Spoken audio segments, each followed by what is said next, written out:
ఆదిలో వాక్కు ఉండెను, ఆ వాక్కు దేవుని యొద్ద ఉండెను, ఆ వాక్కు దేవుడై ఉండెను. ఆ వాక్కు శరీరధారి అయి మన మధ్య నివసించెను.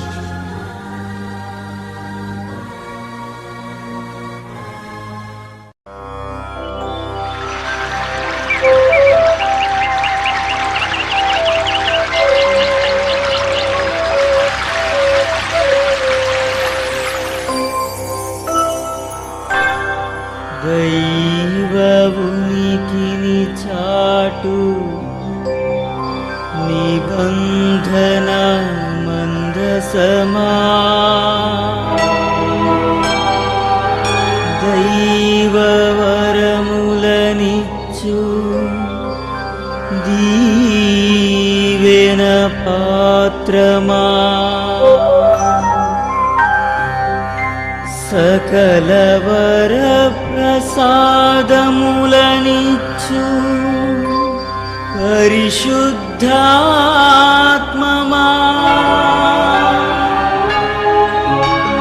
నీకే స్తుతి, నీకే మహిమా, నీకే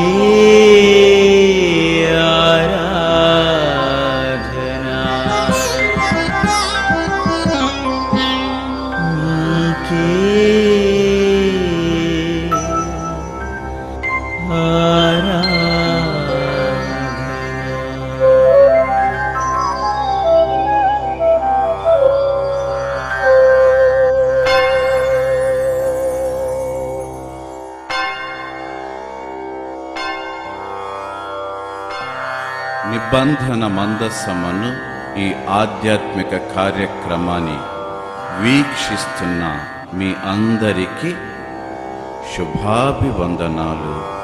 త్రియేక దేవుని శుభాశిస్సులు.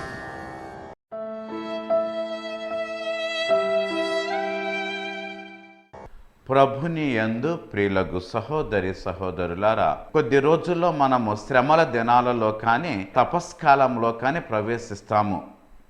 ఈ తపస్కాలము అనేటటువంటిది యేసు ప్రభు యొక్క శిలువ మరణ మరియు ఉత్థానమును మనకు ధ్యానం చేసుకునేలా చేస్తుంది. యేసు ప్రభు 33.5 సంవత్సరాల జీవితములో ఆఖరి 3 దినాలు అతి ముఖ్యమైన దినాలుగా మనం భావించాలి. కడరాత్రి భోజన సమయాన రుధిర రహిత బలిని సంస్మరణ బలిగా స్థాపించి, అదే బలిని మరునాడు అనగా పరిశుద్ధ శుక్రవారమున రుధిర సహిత బలిగా కలువరిగిరిపై నెరవేర్చి, ఆ నెరవేర్చబడినటువంటి ఆ కలువరిగిరి బలి ఫలితాన్ని నేటికి దివ్య పూజలో కొనసాగిస్తూనే ఉన్నారు. మీరు ఆలకించబోయేదంతా కూడా కలువరిగిరి బలి సమర్పణ, దానినే కొనసాగిస్తున్న దివ్య బలి పూజ సమర్పణ ఆలకించటానికి మనం ప్రయత్నం చేద్దాం. లూకా సువార్త 22వ అధ్యాయము 19వ వచనం నుండి ఆలకించండి. పిమ్మట ఆయన ఒక రొట్టెను పట్టుకొని కృతజ్ఞతాస్తుతులు చెల్లించి దానిని విరిచి వారికిచ్చి, ఇది మీ కొరకు ఇయ్యబడనున్న నా శరీరము, నన్ను జ్ఞాపకము చేసుకొనుటకు దీనిని చేయుడని చెప్పాను. ఆ ప్రకారమే భోజనమైన తరువాత ఆయన గిన్నెయు పట్టుకొని, ఈ గిన్నె మీ కొరకు చిందింపబడుచున్న నా రక్తమైన క్రొత్త నిబంధన అంటూ ఆనాడు నూతన పాస్కాని ఆయన ప్రారంభించారు. ప్రార్థించుకుందాం. కృపా సత్య సంపూర్ణులైన మా దేవ, మీ దివ్య కుమారుడైన యేసయ్య కల్వరి గిరిపై నెరవేర్చినటువంటి ఆ రక్షణ బలి గురించి, ఆ రక్షణ బలిని దివ్య పూజలో కొనసాగించే విధి విధానాల గురించి చెప్పేటటువంటి జ్ఞానమును నాకు అనుగ్రహించండి. దేవా, ఆలకించుచున్న ఈ బిడ్డలందరినీ నూరంతలుగా ఫలింపచేయమని మా నాథుడు మీ ప్రియ కుమారుడైన యేసయ్య నామమున వేడుచున్నాను తండ్రి, ఆమేన్. ప్రియులారా, మానవ జీవితములో కొన్ని సంఘటనలు మరువాలి అన్నా మరువలేము. అవి మనలను వెన్నంటి ఉంటాయి. ఆ మధురమైన సంఘటనలు కానివ్వండి, లేక బాధాకరమైన సంఘటనలు కానివ్వండి, మనలను ఎప్పుడూ కూడా అవి వెన్నంటూనే ఉంటాయి. ఆ సంఘటనలు ఏమి అని మనం ఒకసారి కనుక ఉదాహరణగా చెప్పుకోగలిగితే, తన బిడ్డ నిమిత్తమై తల్లి పడే శ్రమ, తల్లి ప్రేమ, తన స్నేహితుని నిమిత్తమై స్నేహితుడు చేసే త్యాగాలు, అదే విధముగా ఒక సైనికుడు తన దేశము నిమిత్తము ప్రాణత్యాగము చేసే త్యాగము, ఈ విధముగా మనము చెప్పుకుంటూ పోతే అనేకమైన సంఘటనలను మరువాలి అన్న అవి మరుపునకు రాక మన మదిలో ఎప్పుడూ కూడా నూతనంగానే ఉంటూ మనకు జ్ఞాపకం వస్తూ ఉంటాయి. అదే విధముగా లోక పాపాల నిమిత్తమై లోకాన్ని రక్షించటానికి దైవ కుమారుడైన యేసయ్య మానవ కుమారుడిగా జన్మించి దైవత్వాన్ని ప్రక్కన పెట్టి మానవత్వాన్ని పునికి పుచ్చుకొని మానవులందరి కోసం తన యొక్క జీవితాన్ని 33.5 సంవత్సరాలు ఈ లోకములో జీవించి అద్భుతాలు చేసి బోధలు చేసి రాత్రి భోజన సమయాన తాను ఏర్పాటు చేసిన సంస్మరణ దినాన్ని మనము మరువాలి అన్నా మరువలేమో, మరుపునకు రాదు. ఆ సంస్మరణ దినము గురించి మనము తెలుసుకోవటానికి ప్రయత్నం చేద్దాం. ప్రియులారా, సహజంగా మరణించే వ్యక్తి తాను మరణించిన తరువాత తనను తన వారు కలకాలము జ్ఞాపకం ఉంచుకోవాలని తాపత్రపడుతూ ఉంటాడు. తాను ఏ విధముగా జ్ఞాపకం ఉండాలో తన వారికి తానే నిర్ణయించుకుంటాడు. ఆ నిర్ణయం ప్రకారం తన వారిని అందరినీ తన దగ్గరకు చేర్చుకొని తాను మరణించే సమయాన నేను ఈ విధముగా మీకు మధ్యలో జ్ఞాపకంగా ఉండాలి అనుకుంటున్నానంటూ తన యొక్క చిరకాల వాంఛ అయినటువంటి వారి మధ్యలో స్థిరముగా ఉండే తన ఆశను వ్యక్తం చేస్తూ ఉంటాడు. అదే విషయము కూడా యేసయ్య కడరాత్రి భోజన సమయాన చేశాడు. మనం ఆలకించినటువంటి లూకా సువార్త 22వ అధ్యాయము 19వ వచనం నుంచి కనుక మనము మరొకసారి జ్ఞాపకం చేసుకుంటే, అక్కడ ఆయన ఒక గొప్ప విషయాన్ని ఏర్పాటు చేస్తూ ఉన్నాడు. తాను ఈ లోకమును వీడి తండ్రి దేవుని సన్నిధికి వెళ్ళిపోయే తరుణం ఆసన్నం అవటము ద్వారా తాను వెళ్ళిన తరువాత తాను దేని నిమిత్తమైతే ఈ లోకానికి వచ్చాడో ఆ కార్యము నిరతము నిత్యము కొనసాగించబడటానికి తన శిష్యులందరినీ కడరాత్రి భోజన సమయాన ఏర్పాటు చేసినటువంటి రుధిర రహిత బలిని మనం జ్ఞాపకం చేసుకుందాం.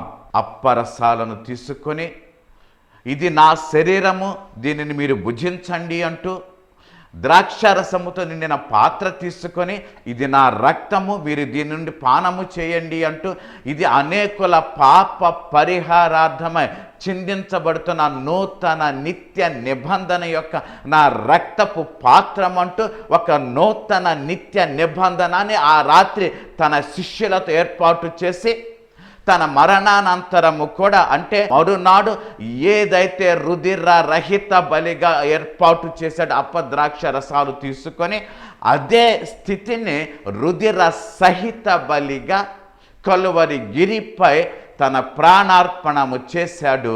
లోకమును పాపము నుండి విముక్తి చేశాడు. అది రుధిర సహిత బలి. ప్రియులారా, నేను 2 పదాలు వాడాను. మొదటిది రుధిర రహిత బలి, రెండవది రుధిర సహిత బలి. రుధిర రహిత బలి అంటే రక్తము చిందకుండా చేసేటటువంటి బలి. సహజముగా ఏ బలి అయినా సరే రక్తము చిందకుండా జరగదు. మనము బలులను గనక జ్ఞాపకము చేసుకుంటే లేవి కాండమందు ఉన్నటువంటి బలులు కానివ్వండి, ప్రతి మతములో జరిగేటటువంటి ఏదో ఒక బలి ఎక్కడో ఒక సమయంలో ఖచ్చితంగా రక్తము చిందించేటటువంటి బలిగా మారుతూనే ఉంటుంది. అందుకే రుధిర రహిత బలి అనేటటువంటిది ఎక్కడా కూడా మనకు వినిపించదు, కనిపించదు. అయితే మరి యేసయ్య రుధిర రహిత బలిని ఏర్పాటు చేశారు. ఆ రుధిర రహిత బలి ఏదైతే తాను కడరాత్రి భోజన సమయాన ఏర్పాటు చేశారో అది కలకాలము గుర్తుండిపోవాలని తన జ్ఞాపకార్థమై నిర్వహించమని తన శిష్యులకు ఆయన ఆదేశించారు, ఆనతిచ్చారు. కడరాత్రి భోజన సమయము మనము పరిశుద్ధ గురువారం అంటూ ఉంటాము కదా. ఆ గురువారము రోజున రుధిర రహిత బలి, రక్తము చెందకుండా యేసయ్య ఒక బలిని చేశాడండి. ఆలకిద్దాం. ఆయన అప్పము తీసుకొని త్రుంచి తన శిష్యులకిస్తూ, ఇది నా శరీరము, మీరు భుజించండి. అదే విధముగా ద్రాక్ష రసముతో నిండిన పాత్ర తీసుకొని తన శిష్యులకిస్తూ, ఇది నూతన నిత్య నిబంధన యొక్క నా రక్తపు పాత్రము, ఇది మీకును అనేకుల కొరకును పాప పరిహారార్థమై చెందబడుతున్న నా రక్తము అంటూ ఆనాడు రుధిర రహిత బలి ద్వారా తాను చేసేటటువంటి రుధిర సహిత బలిని అక్కడ ఏర్పాటు చేశాడండి.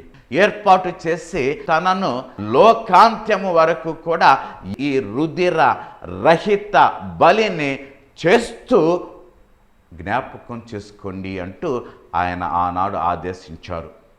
మరునాడు గుడ్ ఫ్రైడే, పరిశుద్ధ శుక్రవారము దినాన ఆయన కలువరి గిరి అనేటటువంటి పీఠముపై రుధిర సహిత బలిని తండ్రి దేవునికి లోక పాపాల నిమిత్తమై సమర్పించారు. ప్రియులారా, ఇక్కడ మనం ఒక్క విషయం ఆలోచిద్దాం. ప్రతి ప్రధాన యాజకుడు కూడా తన పాపముల నిమిత్తము, ప్రజల పాపముల నిమిత్తము బలి సమర్పణ చేస్తూ ఉంటాడు. దేవుని యొక్క వాక్కు నుండి మీకు వినిపిస్తాను, ఆలకించండి. హెబ్రీలకు వ్రాసిన లేఖ 9వ అధ్యాయము 11వ వచనం నుండి ఆలకించండి. అయితే క్రీస్తు రాబోవుచున్న మేలుల విషయమై ప్రధాన యాజకుడిగా వచ్చి తానే నిత్యమైన విమోచన సంపాదించి హస్తకృత్యము కానిది అనగా ఈ సృష్టి సంబంధము కానిదియు మరి ఘనమైనదియు పరిపూర్ణమైనదినైన గుడారము ద్వారా మేకల యొక్కయు కోడెల యొక్కయు రక్తముతో కాక తన స్వరక్తముతో ఒక్కసారి పరిశుద్ధ స్థలములో ప్రవేశించెను. ఏలయన మేకల యొక్కయు ఎడ్ల యొక్కయు రక్తమును మైలుపడిన వారి మీద ఆవుదొడ బూడిదను చల్లుటయు శరీర శుద్ధికి కలుగునట్లు వారిని పరిశుద్ధపరిచిన ఎడల నిత్యుడగు ఆత్మ ద్వారా తన్ను తాను దేవునికి నిర్దోషినిగా అర్పించుకున్న క్రీస్తు యొక్క రక్తము నిర్జీవ క్రియలను విడిచి జీవము గల దేవుని సేవించుటకు మీ మనస్సాక్షికి ఎంతో ఎక్కువగా శుద్ధి చేయును. ప్రతి ప్రధాన యాజకుడు కూడా మలినము లేనటువంటి ఒక జంతువును దేవునికి బలి సమర్పణ చేసి ఆ బలి సమర్పణ ఫలితము ఏ బలి నిమిత్తమైతే దేవునికి ఆ యొక్క జీవి బలి సమర్పితమైందో ఆ జీవిని తీసుకొచ్చినటువంటి వారికి ఆ బలి సమర్పణ ఫలితము అందచేయబడుతుంది. ఉదాహరణకి ఒక కుటుంబము పాప పరిహార బలి నిమిత్తమై ఒక కోడెను దేవుని సన్నిధికి తీసుకువస్తే ఆ కోడె మలినము లేనిదై అమలినముగా దేవునికి సమర్పితం అవుతూ ఉంటుంది ఆ కుటుంబం యొక్క తరపున. ఆ కుటుంబం యొక్క తరపున సమర్పితమైనటువంటి ఆ మలినము లేని జీవి తన యొక్క రక్త రక్తము చిందించటము ద్వారా ఆ కుటుంబానికి బలి ఫలాన్ని అందచేస్తూ ఉంటుంది. ఇది యాజకుడు చేస్తూ ఉంటాడు. ఇది ప్రతి సంవత్సరము జరుగుతూనే ఉంటుంది. అవసరం వచ్చినప్పుడు పాప పరిహార బలిగా అనేక మార్లు జరుగుతూనే ఉంటుంది. కానీ హెబ్రీలకు వ్రాసిన లేఖ ప్రకారము మనం గనక గమనించినట్లయితే ఏమి జరిగింది అంటే, కలువరి గిరి మీద యేసయ్య సమర్పించిన రుధిర సహిత బలి తానే యాజకుడుగా, తానే మలినము కానీ మచ్చ కానీ లేనటువంటి యాజక గొర్రె పిల్లగా తండ్రి దేవునికి పరిపూర్ణమైన సమర్పితుడై ఆ సమర్పితమైన ఫలాన్ని ఈనాడు లోక పాప పరిహారార్థమై సమర్పించటం జరిగింది. ప్రియులారా, అందుకే యోహాను గారు ప్రథమముగా యేసును చూచినప్పుడు పలికిన మాట, ఇదిగో లోక పాపములను తీసుకొని పోయేటటువంటి దేవుని గొర్రె పిల్లగా యేసయ్యను లోకానికి యోహాను గారు పరిచయం చేశారు. అదే విధముగా యేసయ్య కలువరి గిరి అనేటటువంటి ఆ పీఠము మీద బలి సమర్పణ చేశారు. బలి సమర్పణ ఫలము బలిని ఆరగించటము ద్వారా మనకు లభ్యమవుతూ ఉంటుంది. ఏ విధముగా ఏ కుటుంబం అయితే కోడెను కానీ మేకను కానీ గొర్రెను కానీ దేవునికి బలి సమర్పణ నిమిత్తమై తీసుకొని వచ్చి బలి సమర్పణమైన తరువాత ఆ యొక్క సమర్పితమైనటువంటి ఆ బలిని ఆహారముగా స్వీకరించటము అనేటటువంటిది ఖచ్చితముగా జరగాలి. కాబట్టి ఏ కుటుంబమైనా దేవునికి సమర్పించిన ఆ యాగపు జంతువుని ఆరగించటం అనేటటువంటిది జరుగుతూ ఉంటుంది.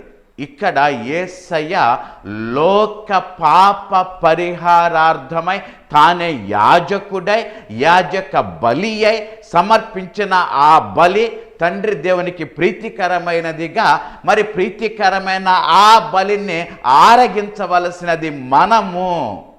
అందుకే తనను ప్రజలు ఏ విధముగా బలి సమర్పితమైన తరువాత ఆరగించాలి అన్నాడు అంటే, రొట్టెను తీసుకొని మీకై అప్పగించబడిన నా శరీరం అంటూ విరిచి తన శిష్యులకు ఇచ్చాడు. ప్రియులారా, ఇది యేసయ్య చేసిన బలి. రుధిర రహిత బలిలో రొట్టెను విరిచి శిష్యులకు ఇచ్చాడు. రుధిర సహిత బలిలో తనను తాను తండ్రి దేవునికి రక్త తర్పణగా బలి సమర్పితమయ్యాడు, విరిచివేయబడ్డాడు. ఈ లాస్ట్ హిస్ లైఫ్. అది ఒక ప్రమాణికమైతే మరొక ప్రమాణికము ఏంటి అంటే నూతన నిత్య నిబంధన. పాత నిబంధన అనేటటువంటిది అప్పటితో ముగిసిపోలేదు. చాలామంది అనుకుంటారు కదా, పాత నిబంధన ముగిసిపోయింది, ఇక పాత నిబంధనతో మనకి పని లేదు అని. కాదండి, పాత నిబంధనకు యేసయ్య పరిపూర్ణత్వాన్ని తీసుకొస్తున్నాడు. పాత నిబంధనలో బలి సమర్పితమై యాజకుడు జంతువులను వాడితే, నూతన నిబంధనలో యాజకుడైన యేసయ్య ప్రధాన యాజకుడుగా తనను తానే బలి సమర్పితమైనటువంటి వస్తువుగా దేవునికి సమర్పించుకొని పాత నిబంధనకి నూతన నిబంధనము ద్వారా పరిపూర్ణత్వాన్ని తీసుకొచ్చి, ఈ నూతన నిబంధన ద్వారా పరిపూర్ణత్వాన్ని తీసుకొచ్చినటువంటి ఆ బలి సమర్పణ తన జ్ఞాపకార్థముగా నిర్వహించండి లోకాంత్యము వరకు అని తెలిపాడు. ప్రియులారా, అది ఒక్క జ్ఞాపకార్థమే అయితే మనము యేసు ప్రభు యొక్క శరీర రక్తాలు స్వీకరించము. రొట్టెను స్వీకరిస్తాం, ద్రాక్ష రసమును స్వీకరిస్తాం. కానీ యేసయ్య పలికినది ఏంటి అంటే, మీరు నా శరీరమును భుజించి నా రక్తమును పానం చేస్తే తప్ప మీకు రక్షణ లేదు అని పలికిన యేసయ్య మాట. అదే విషయాన్ని కొరింథీయులకు రాసినటువంటి లేఖనందు 11వ అధ్యాయమందు పౌలు గారు పలుకుతున్న దానిని బట్టి, కడరాత్రి భోజన సమయాన సమర్పితమైనటువంటి అప్ప ద్రాక్ష రసాలు తమ స్థితిని కోల్పోయి యేసయ్య యొక్క శరీర రక్తాల స్థితిని పొందాయి. ఆ పొందిన వాటినే శిష్యులు ఆరగించారు. అదే యేసయ్య నెరవేర్చిన ప్రథమ పూజ బలి. అదే రుధిర రహితమైన పూజా బలి. దానినే మనము ఈ రోజుల్లో అనేక మాటలతో పిలుస్తున్నాము. రొట్టె విరుచుట అని పలుకుతున్నాము, లేకపోతే యూకరిస్ట్ అంటే థ్యాంక్స్ గివింగ్ అని పలుకుతున్నాము, లేదా దేవునికి సమర్పితమవుతున్న బల్లని పలుకుతున్నాము, దివ్య పూజ మ్యాస్ అంటూ ఉంటాము, లేక మరొక పేరుతో దాన్ని పలుకుతూ ఉన్నాము. ఈ దివ్య పూజలో యేసయ్య కల్వరి గిరిపై నెరవేర్చినటువంటి ఆ యొక్క రక్షణ కార్యము నెరవేరుతూనే ఉంటున్నది.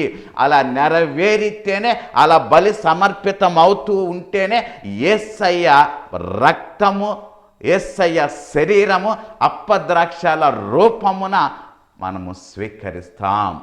బలి జరగలేదు అనుకోండి, మనము యేసయ్యను స్వీకరించము, అప్పమును ద్రాక్షారసమును మాత్రమే స్వీకరిస్తాం. ఎందుకంటే బలి కాబడినటువంటి జంతువుని ఆరగించటం అనేటటువంటిది బలిలో ఒక భాగం. మరి యేసయ్య కలువరి గిరి మీద బలి అయ్యారు కదా, ఆయనను మనం స్వీకరించాలి కదా. మరి ఆయనను ఎలా స్వీకరిస్తాము అంటే, ఎలా స్వీకరించాలో ఆయనే చెప్పాడు కడరాత్రి భోజన సమయాన. అదే దివ్య పూజ బలి. ప్రియులారా, ఏ కలువరి బలి ఫలము లోకానికి ప్రాప్తింప చేయబడిందో, అదే కలువరి బలి ఫలము దివ్య పూజ ద్వారా, యాజకుని యొక్క స్థితి ద్వారా ఈనాడు కూడా లోకానికి ప్రాప్తింప చేయబడుతుంది.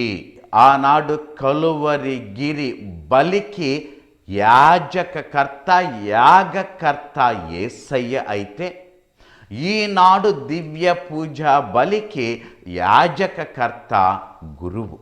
కనిపిస్తున్న గురువు ద్వారా ఈ యొక్క బలిని నిర్వహిస్తూ ఉన్నాడు. ఇది చాలా ముఖ్యమైనది, మనము గుర్తుంచుకోవలసింది. అందుకే ఆరాధనల అన్నింటికంటే అత్యుత్తమమైన ఆరాధన దివ్య పూజ బలి. కడరాత్రి భోజన సమయాన అప్పద్రాక్షారసాలు చేపూని యేసయ్య రుధిర రహిత బలిని ఏర్పాటు చేశారు. నూతన నిత్య నిబంధనకు శ్రీకారాన్ని చుట్టారు. ఆ నూతన నిత్య నిబంధనలో మనందరము కూడా పాలి భాగస్థులం అవుతున్నాము. ఈ దివ్య పూజా బలి గురించి వివరముగా తెలుసుకోవటానికి మనం ప్రయత్నం చేద్దాం. ఇక నుండి మీరు ఆలకించబోయేటటువంటి ప్రతిదీ ఈ దివ్య పూజా బలి గురించి నేను చెబుతూ ఉంటాను. అవకాశం ఉన్న వాళ్ళు తప్పకుండా ఆలకించటానికి ప్రయత్నం చేయండి. ప్రభు మేము దీవించుగాక. నాతో పాటు ప్రభుని స్తుతించటములో మీరు ఏకీభవించండి.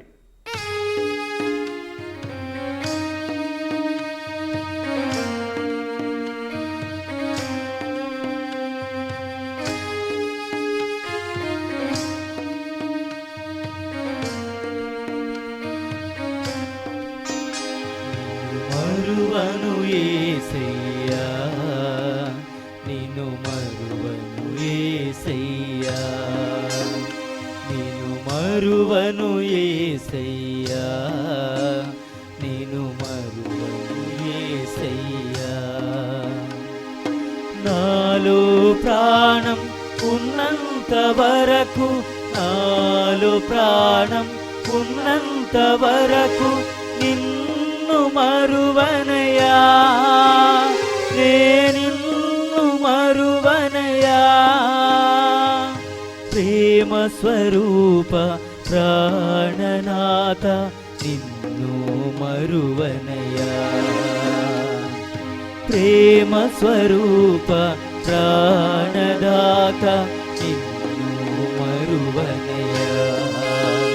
నిన్ను మరువను యేసయ్యా, నిన్ను మరువను యేసయ్యా, నిన్ను మరువను యేసయ్యా, నిన్ను మరువను దాహముతో నేనున్నానని నా కోసం ప్రార్థన చేసితివా.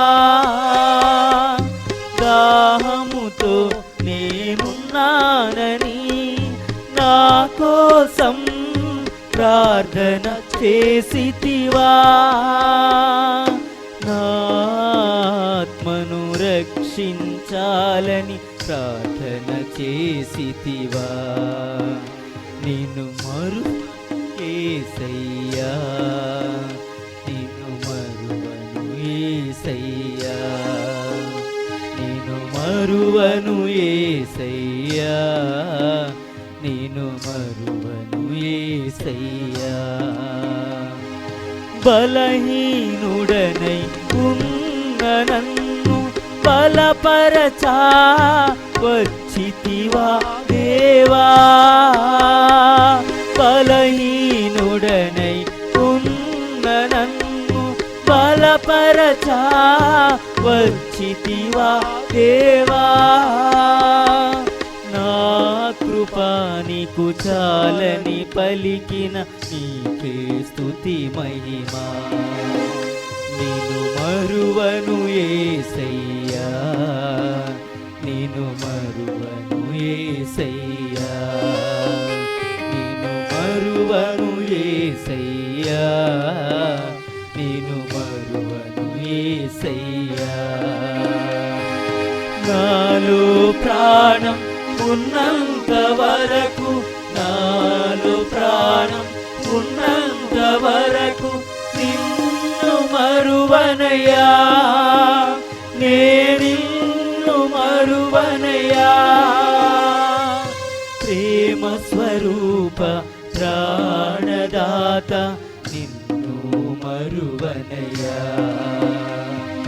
ప్రేమ స్వరూప ప్రాణదాత నిన్ను మరువనయ్యా. మరువను యేసయ్యా, నిన్ను మరువను యేసయ్యా, నిన్ను మరువను యేసయ్యా, నిన్ను మరువను యేసయ్యా. ప్రార్థించుదాము. కృపా సత్య సంపూర్ణులైన మా దేవ, మీ దివ్య కుమారుడైన యేసయ్య రుధిర రహిత బలిగా కడరాత్రి భోజన సమయాన అప్పద్రాక్ష రసాలను తన శరీర రక్తాలుగా మాకు ఇచ్చి రుధిర సహిత బలిగా కలువరిగిరి అనేటటువంటి పీఠముపై ఏర్పాటు చేశారు. దేవా, నేడు దివ్య పూజా బలిలో అదే బలి ఫలము, అదే బలి కొనసాగుతున్న విషయాన్ని మేము మరువక దివ్య పూజలో మనస వాచ కర్మాన పాల్గొనేలా ఆ బలి ఫలమును మేము పరిపూర్ణంగా స్వీకరించేలా చేయమని మా నాథుడు మీ ప్రియ కుమారుడైన యేసయ్య నామమున వేడుచున్నాము తండ్రి. ఆమేన్. సర్వశక్తుడు దయామయుడైన పిత, పుత్ర, పవిత్రాత్మ సర్వదా మిమ్ము దీవించి మీకు తోడై ఉందురుగాక. Amen. Thank you. God bless you.